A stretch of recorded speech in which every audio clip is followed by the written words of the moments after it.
Friends, mutual funds நிறையா இருந்தாலும் ஒரு 5 டாப் கேட்டகரியில் நீங்கள் வந்து இன்வெஸ்ட் பண்ணாலே வந்து லாங் டேர்மில் நல்ல ரிட்டர்ன் கிடைக்கும்.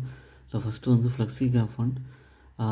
இவங்க வந்து large cap, mid cap, small cap இதில் வந்து மிக்சடாக வந்து அலோகேஷன்ஸ் பண்ணுறதுனால நமக்கு வந்து நல்ல ரிட்டர்ன் கிடைக்கும். மல்டி கேப் ஃபண்டு இவங்களும் வந்து எப்படின்னா டைவர்சிஃபிகேஷன் வச்சுருப்பாங்க.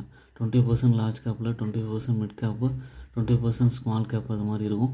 ரிமைனிங் 25% வந்து பார்த்திங்கன்னா ஃபண்ட் மேனேஜர் வந்து பிரித்து கொடுக்குறது தான்.